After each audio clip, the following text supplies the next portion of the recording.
I mean, I always, okay, we'll just start. But I always Okay. tell you all the time that I find your work such a great inspiration, your consistency, and what you've been able to do just by being consistent. Because I think we've been part of you from day one. Like we've been seeing you post from the first podcast. I'm telling you, gosh. And when you count down, we are like, oh my gosh, is it that many already? So, Imagine. Thank you. yeah. So when I thought about the magazine and just Mhm. who are the women entrepreneurs that I know that I might be interested in covering, because I do need to cover 3 women. I think you Okay. definitely came up as those women. So thanks for making the time. No, thank you for considering me. I don't take such moments lightly. Thank you. And how are you? How are you doing now that I I welcome am you to the speech? I'm well. I'm just happy that it's Friday. It's been a long Mhm. week for me. Yeah, But I'm grateful. Other than that, I'm grateful. yeah, that's actually, thank you so much as well. Do you find that you work around the clock as an entrepreneur, or how is it for you? It depends. If there's a project ongoing, Mhm, obviously being the team lead, you have to make sure that all the pieces are moving. So mhm. sometimes you can find yourself working constantly. But for me, I think way back, I Yeah. think either 2015 or 2016, Mhm, I just found myself very anxious because I was constantly working a lot. The mhm. anxiety turned into, I don't know, when I look back, I don't know if it was a panic attack or whatever, but the body Wow. just shut down. I was Wow. in extreme pain. I had to be rushed to hospital. So from Wow. that point on, I told Mhm, myself it's never that serious. mhm. I also matter. So I prioritize rest as much as work. I love that. I love that so much. Can you imagine? Like Mm, what I realized, I think it also comes with the territory initially. And for you, you made it very intentional that yeah. rest is important. I have to rest. But when you're working in projects that you've started, you're so attached. You don't notice that you're overworking and your body is shutting down. Yeah. And yeah, so I think for me, I realized I could rest when I now got into employment, and I Mhm. realized I could afford some free time. Otherwise, I was working around the clock, and I don't think it was good for my mental health as well. Mm, Yeah, so I interesting, hear interesting. you. Interesting that your body forced you to. Oh, let me tell you, it was one of the most scariest moments in my life where it Yeah. was like, if you're not listening, you're going to listen now. Whether you like it or not, we are going to slow you down. So for me, I usually tell people Yeah. take the time to listen to your body because you don't want your body to decide when it's going to Mm-hmm. rest. Mm-hmm. Because when it chooses to rest, it's usually when you're ill, Yeah. you're burnt out. Yeah. So don't do that to yourselves. Lesson number one. So tell me, Mm-hmm. how did you start your business? When did you start? Like, what informed your decision as Muthoni to start Mm-hmm. being a trader? Did it even occur to you to get a job first, or did you get a job then you opted to get into entrepreneurship? What informed that decision for you? So for me, it's something that I've known as a young girl. I've always Yeah. known that I will be a business owner. Mm-hmm. And I didn't know when it would happen, but as a young girl, I knew I was going to be a business owner. Mm-hmm. And my mom was also a role model. She's Wow. passed away now. She Mm-hmm. was a pioneer in the microfinance space, and she truly believed in empowering women. Mm-hmm. So just Wow. being in that space, seeing her set up an NGO that's supporting women in the Mm-hmm. local communities, Mm-hmm. a seed was planted in me that, you know what, Muthoni, you can start a business and you can pursue this. Mm-hmm. So when Wow. I was growing up also, I've always known that I've been called to TV, film, content creation. Mm-hmm. And I didn't know how that would combine, like now business and the media production. Yeah. When I joined university, I actually studied international business. Mm-hmm. So after that, my first job was actually in advertising. So I told myself, let me use this opportunity to learn, because advertising is also in the value chain for media production, where Yes, certainly. you get a brief from client, you understand what the client needs, and then sit down with creatives, brainstorm on ideas, and then now work with a production company to bring those stories to life, be it a print shoot, TV commercial shoot, or whatever it may be. So I entered advertising, did that for about 2 years. Then I went into a production company as a producer, also about 2 years. And then for me, because I'm a faith-driven entrepreneur, I just knew without a shadow of a doubt that it was time to start my business. So I joined forces with my sister, who's also the co-founder. Wow. And that was 10 years ago. And we're 10 still years at strong. That's amazing. You've done 10 years. it. We've done 10 years. That's so I look at it, beautiful. I'm just like, hiya, hiya. Yeah. Do you feel like you need to do a celebration for that, like your 10th? Yes, that one I told my business partner, who's my sister, yes, even if it's just coffee or whatever, a slice of cake, we need to celebrate, because not everyone gets to reach 10 years. I also acknowledge that. Yes. Business is not easy. It's not easy at all. No, Was it's this your not. first business? Is It it the was first not. business It's that you not. started? Okay. No, it's not the first business. When I was working, I also had a company now with my sister and other business partners. We used to make leather products, handbags, wallets, leather locally sourced here in Kenya, stitching done here in Kenya. So yeah, so we used to sell leather handbags and leather products. Wow. But then if you have too many cooks in the kitchen, you will all want to take the business into different directions. So it didn't work out. I think it only lasted maybe 2.5 years or 3 years. 3 years. Wow. But at least you push it, because actually many businesses fail within the first year. And the statistics are even more when you talk about in 5 years, most of them are totally out. So the fact that you started that one and you still pursued another business and you went for 10 years, I think you did very well. What would you say has been your greatest achievement while in business? I think our greatest achievement, it may be small, but just staying open. You know, we downplay that, you know, the fact of you're still a business. I think that is the greatest achievement, considering we were able to still stay operational during the pandemic, being able to still service our clients, because we create content for organizations, be it documentaries or animated videos or whatever they need. We are able to support them in creating their stories. So just staying open, it's one of those things where I've told myself not to downplay that,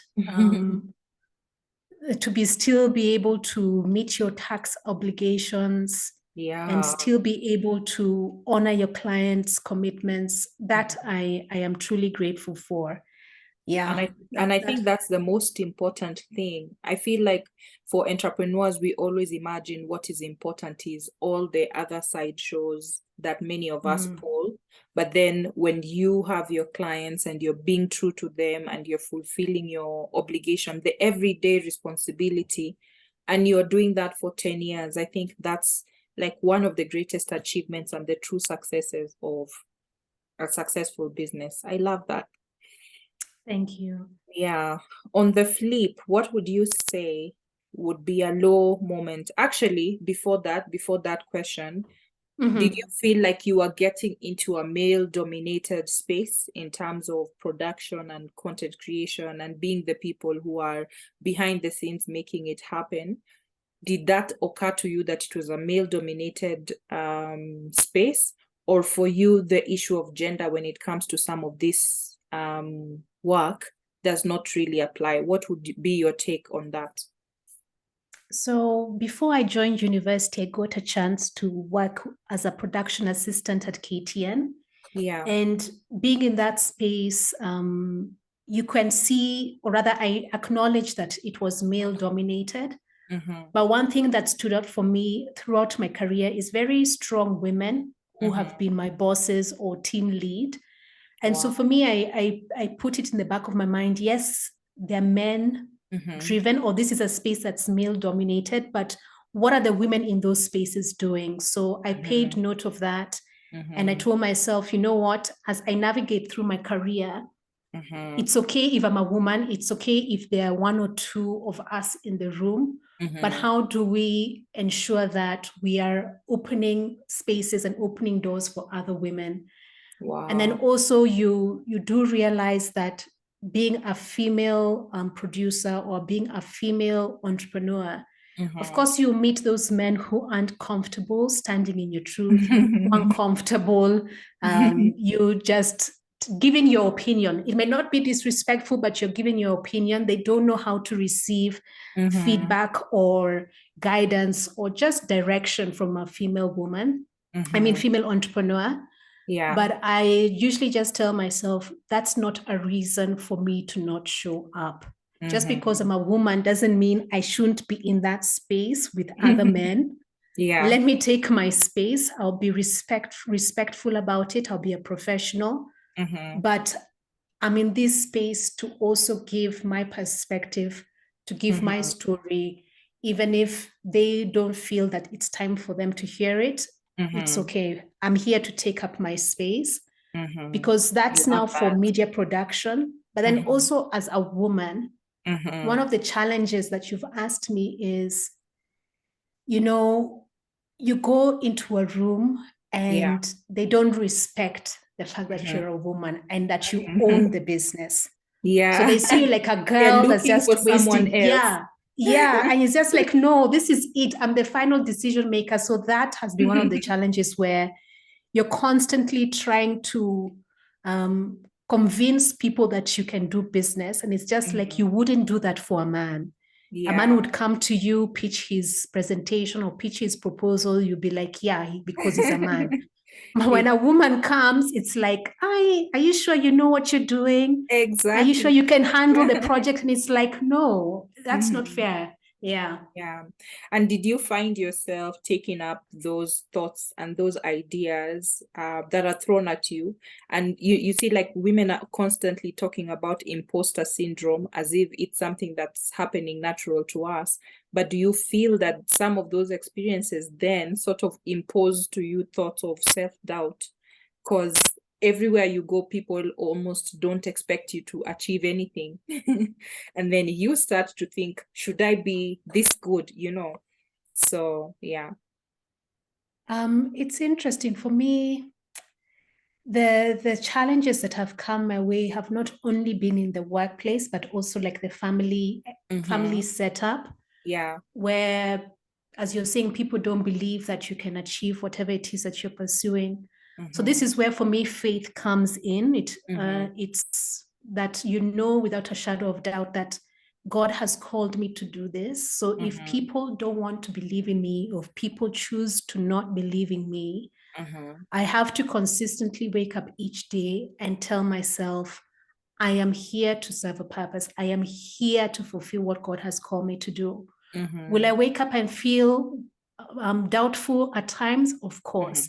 But faith is the one that keeps me going. I'm learning that as we wait for validation and approval from others, it will keep you stuck. It will keep you stagnant because it may not come. Some people who you're expecting to cheer you on may not cheer you on. So what happens? So some people now start believing that their goals are not possible, or because so-and-so is not reaching out to me and supporting me, or maybe I shouldn't pursue this dream. The question is, do you believe in yourself? And I love that.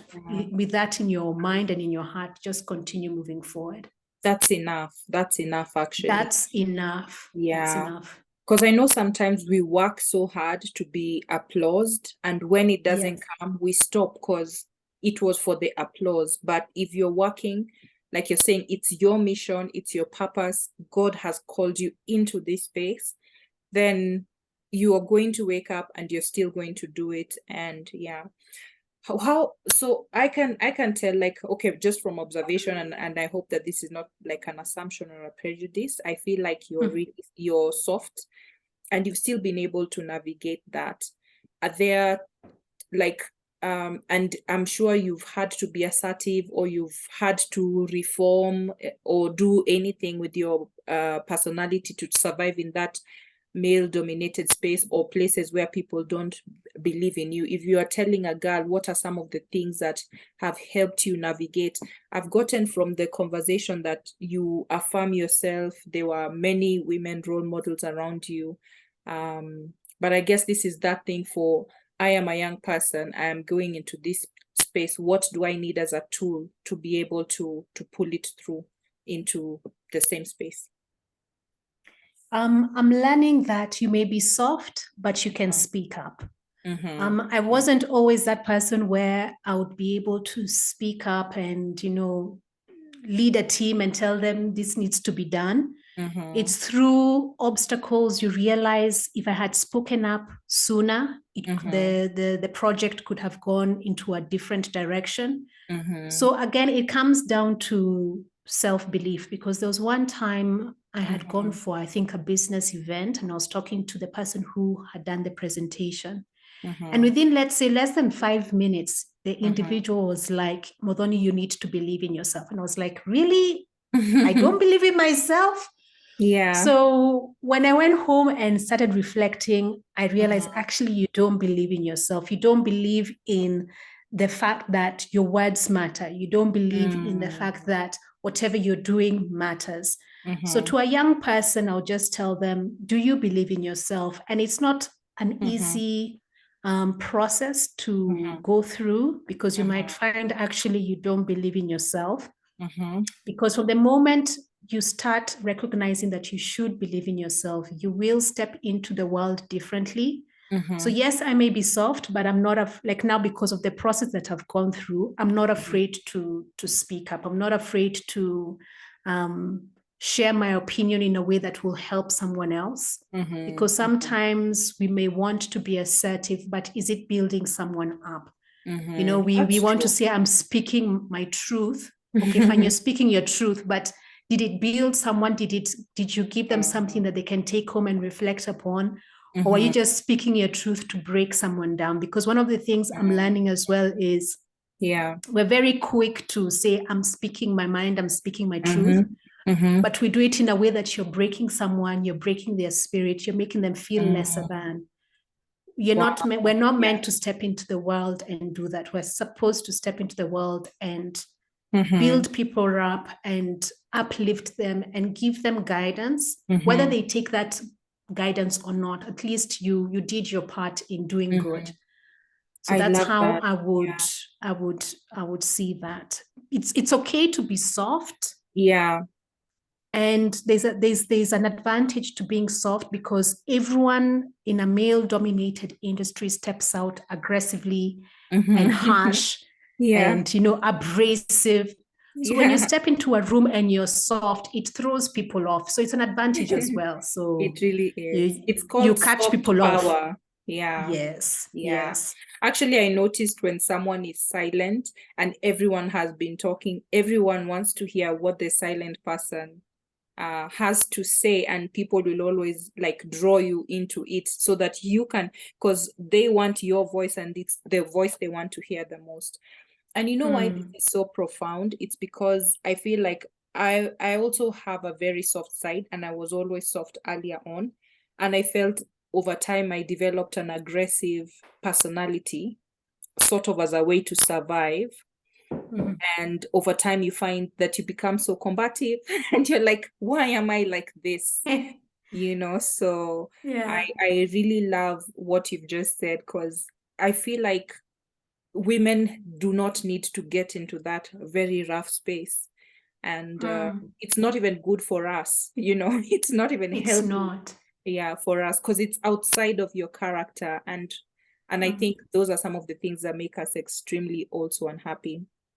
Now, I would like to just add on to that. Another reason why people would not want, like a woman would not want to be her soft self, or rather choose to be combative, is because you're afraid that you're not being seen.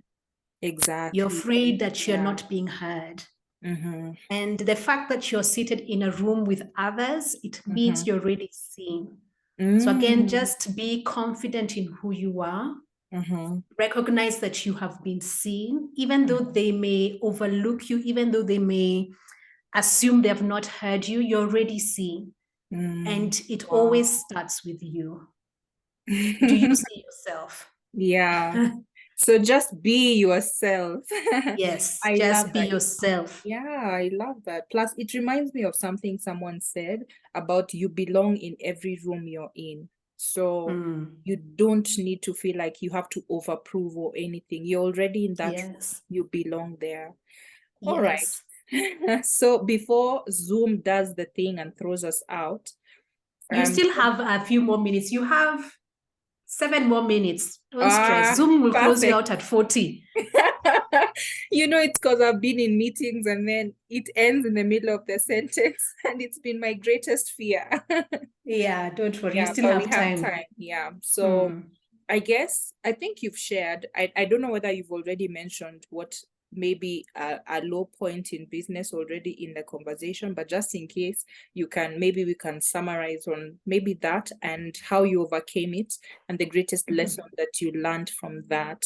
And, even as we think about it, I think we've already, since this is something on women, I think we've already gone into that, but it doesn't always have to go into women because also some of our audiences are males. Yeah. So, yeah. I think for me, the lowest moment was 2015-ish, 2016, where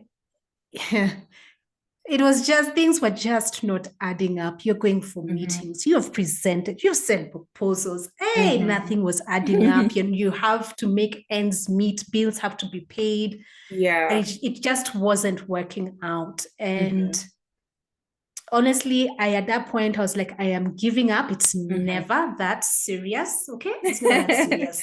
Yes. But for me, at that point, I just felt in my spirit, without a shadow of a doubt, don't give up. Yeah. So for me, that's the Holy Spirit. Some may see intuition.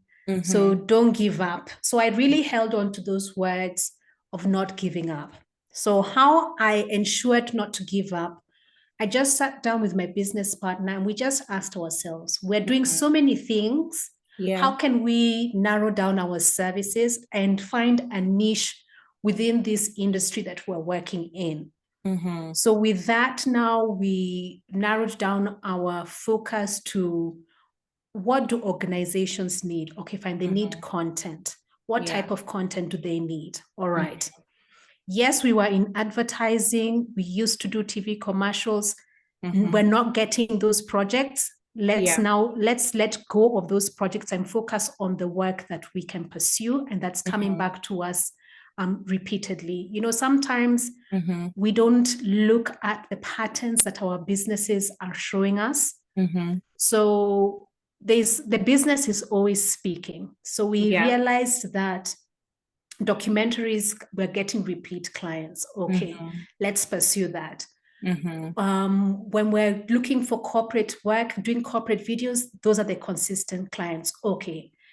What else can we branch into? So now we were able to step into animation. All right. Animation is something we can see our competitors are not doing as much.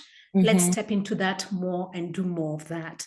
Wow. Then also in that period, we realized, okay, kids content is not being done. So we were able to be commissioned to do a TV show for 60 episodes. It broadcasted on Zuku. So just sitting down and figuring out what your strengths are and how you can leverage on those strengths. And then also, if you can even narrow down that focus and find a niche within a niche, even better. So that you're not spreading yourselves thin. You're not just being busybodies for being busy.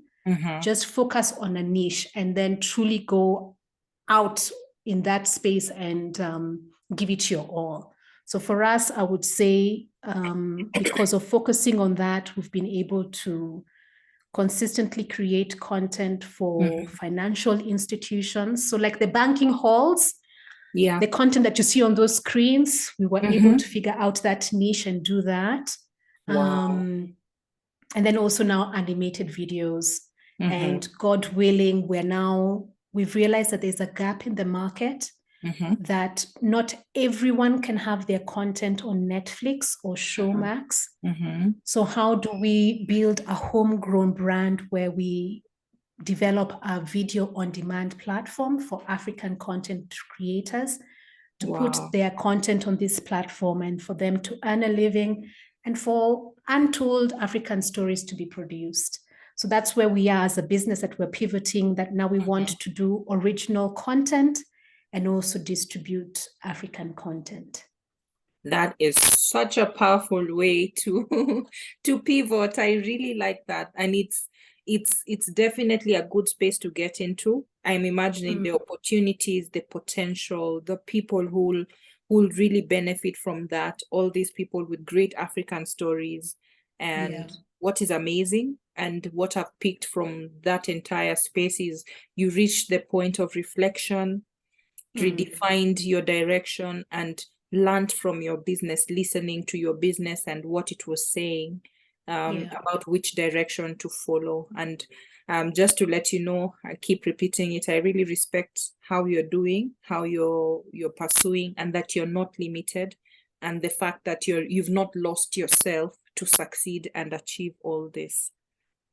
Oh, thank you. Good to hear that. Well, we don't lose ourselves. Oh, what goodness. You don't need to be violent, Muthoni. No, you do not need to be. No. I love that. So thank you so much. I'm gonna record this and hopefully also put it later on YouTube, but then I'll also use this to write the article.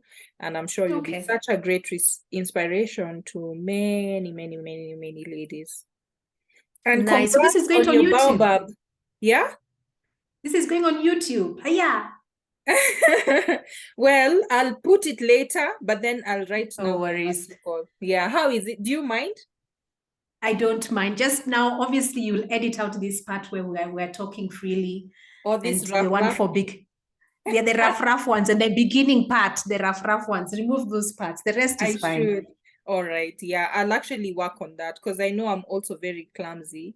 I can just take it as is and throw it. But yeah, I'll work on that and try to build something out of it. Maybe this is a good way to catch up with ladies I admire.